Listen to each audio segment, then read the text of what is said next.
Welcome to another episode of Books and Bytes. Today we're diving deep into Siddhartha Mukherjee's The Gene, an intimate history. Now, this isn't just some dry science textbook. No, not at all. It's really a sweeping story, weaving together history, the science itself, and, well, the really profound implications of genetics. And he even brings in his own family history, dealing with mental illness, which is quite powerful. Exactly. It helps you think about understanding, one of the most fundamental parts of life. From those really old ideas about how traits are passed down, all the way to the latest gene editing stuff.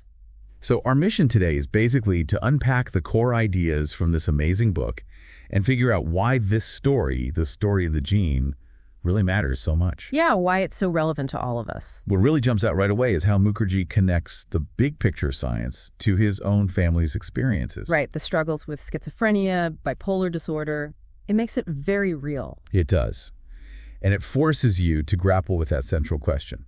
How much of us is actually predetermined by our genes? Where's that line between what we inherit and our own lives, our choices?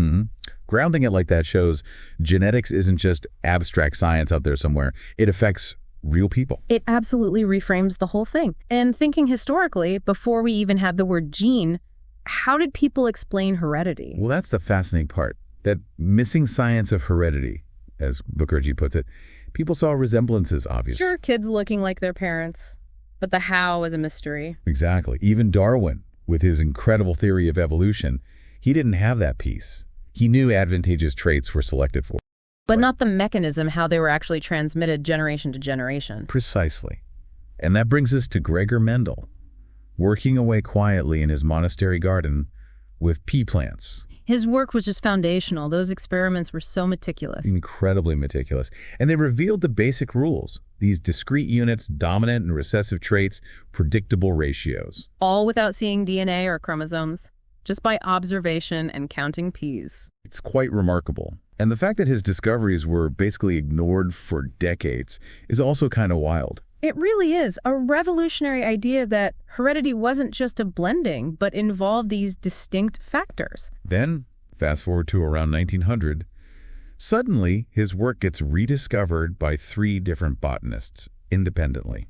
And that, combined with better microscopes, started to connect the dots, right? Yes. Scientists could now see these structures inside cells' chromosomes, and they started linking Mendel's abstract factors to them. So these hereditary units had a physical place. It wasn't just an idea anymore. Exactly. It became more tangible. And then Wilhelm Johansen gives it the name gene in 1909. Naming it that feels like a really key moment, the birth of modern genetics, really. It solidified the concept. And things moved fast after that in the early 20th century. Like Thomas Hunt Morgan's work with the fruit flies. Yes, that was crucial. He showed that genes sit at specific spots, specific locations on the chromosomes. So you could almost map them. Genetics was becoming a physical science. Absolutely. But this period also had a very dark side emerge. You mean the eugenics movement? Yeah. A terrible misuse of these early genetic ideas to justify discrimination, forced sterilizations. And it even influenced Nazi policies later on. It's a chilling reminder. It really is. A stark reminder of the ethical weight that comes with scientific power. So moving forward scientifically, the big question became, what are genes actually made of? Right. Was it protein? Or was it this other stuff in the nucleus, nucleic acids like DNA? And for a long time, the smart money was on proteins, wasn't it? Because they seemed more complex. They did. Proteins have all these complex structures. DNA seemed, well, simpler chemically. But then Oswald Avery's experiments in the 1940s started pointing strongly towards DNA. Yes, his work suggested DNA was the transforming principle, the actual carrier of genetic information. It was a pivotal moment, even if some were skeptical initially. And that skepticism eventually crumbled with Watson and Crick's discovery in 1953. The double helix. An iconic moment in science. And we absolutely have to mention Rosalind Franklin's contribution here. Her X-ray images were critical. Indispensable. Her data provided the key insights into the structure, and the structure itself, well, it was elegant. But more importantly, it explained everything. How information could be stored in the sequence of bases and how it could be copied so perfectly. Exactly. It revealed the chemical code of life. The mechanism was suddenly clear. Okay, so they have the structure. What's next? Figuring out what the code actually means. Precisely. Cracking the genetic code. How does that sequence of DNA letters translate into the building blocks of life, the proteins. That was the work of Marshall Nirenberg and others, right? Linking DNA codons to specific amino acids. Yes, they figured out the dictionary, essentially, establishing that central dogma. RNA makes protein. But then it got even more complex. It wasn't just about the code itself. No.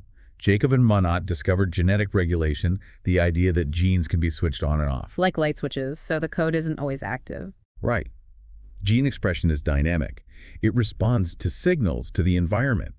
Think about the lac operon in bacteria. That discovery added a whole new layer of how organisms achieve complexity from the same basic code. Immense complexity. It showed the genome isn't just a static blueprint, but more like a dynamic script. All this fundamental knowledge then sets the stage for actually manipulating DNA, genetic engineering. Yeah, the late 60s, early 70s. Discovering restriction enzymes, the molecular scissors. And DNA ligase, the molecular glue. Exactly.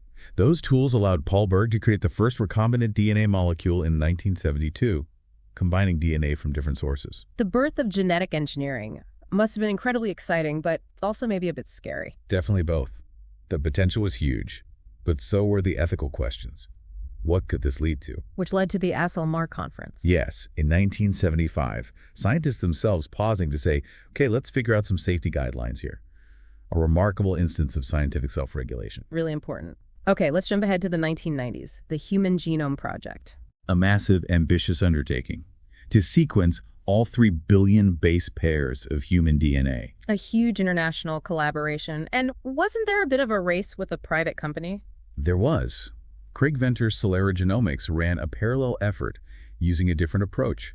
It actually spurred things on, and they ended up collaborating towards the end. And the completion in 2003. A landmark achievement. But it came with surprises. The biggest one probably was the number of genes. Much lower than expected, only around 21,000. Which seems surprisingly few, given human complexity. It does. It made scientists realize that complexity doesn't just come from the number of genes. It's more about how those genes are used. Exactly. Things like gene regulation, alternative splicing, where one gene can make multiple proteins, and epigenetics, which are like annotations on the DNA affecting activity. So the genome is more like a sophisticated toolkit than just a long list of parts. That's a great way to put it. And having that full sequence opened up the genomic era. Allowing for genome-wide association studies, GWAS, looking for links between genetic variations and diseases. Right. Comparing genomes of many people to find tiny differences associated with conditions like diabetes or schizophrenia. But it's complex, isn't it? Not usually a single gene for something. Almost never for common diseases. It's usually many genes interacting, each adding a small amount of risk, plus environmental factors. It's a much more nuanced picture now. And this knowledge feeds directly into genetic testing, which is becoming so much more common. It is. From prenatal tests to direct-to-consumer kits. There are clear benefits, like finding out about cancer risks, for example. But also potential downsides. The psychological weight of knowing, the risk of discrimination. Absolutely. These are really important societal issues we're still navigating. How do we use this information wisely and fairly? And then comes CRISPR, which feels like another massive leap. CRISPR-Cas9. It really has revolutionized gene editing. It offers a way to make precise changes to DNA much more easily than before. The potential seems enormous, treating genetic diseases. Engineering crops, basic research, it's transformative. But of course, it brings its own set of profound ethical questions. Especially around germline editing changes that could be passed down through generations. Exactly. The experiment in 2015 modifying human embryos sparked a huge global debate, which is ongoing. Where do we draw the line? How do we even think about these ethical questions? Mukherjee touches on frameworks for this. Yeah, considering things like, are we correcting a defect, negative selection, or trying to enhance positive selection? Are we changing somatic cells, just the individual, or germline cells, future generations? Therapy versus enhancement. These aren't easy distinctions sometimes, but they're crucial guideposts. And looking even further ahead, there's the idea of synthesizing entire genomes from scratch. Another frontier. Wow. It's mind-boggling. In his epilogue, Mukherjee brings in these Sanskrit concepts, beta and apeta. Difference and sameness. It's a beautiful way to tie things together. How genomics shows us both things at once. Right. We are 99.9% identical at the DNA level, our fundamental sameness, apeta. But that tiny 0.1% difference, beta, holds so much significance for our individuality, our health. It highlights that delicate balance. So, looking back at the whole journey in the book, what are the main takeaways for you? Well, I think there's the constant back and forth between reductionism breaking things down and holism seeing the complex whole. The science and the ethics being completely intertwined, you can't separate them? Absolutely not. And also that ongoing question about genetic influence versus our own agency, our choices. And just the sheer importance of genetic literacy for everyone to understand these concepts better. Definitely. And seeing science not as static facts, but as a historical process, constantly evolving. It's clear that understanding our genetic makeup gives us incredibly deep insights. Into ourselves, our species, our past, and potentially our future. It's a journey from just noticing patterns to actually holding the power to rewrite the code. Siddhartha Mukherjee's The Gene, An Intimate History, really is a remarkable book. It makes you think deeply about who we are. It certainly does. It explores the science, the history, and the profound ethical challenges we face now. A really compelling read. To delve even deeper into this fascinating subject, you can grab a copy of The Gene using the link in the description. And if you enjoy this deep dive into the building blocks of life, be sure to subscribe to Books and Bytes for more explorations of compelling books.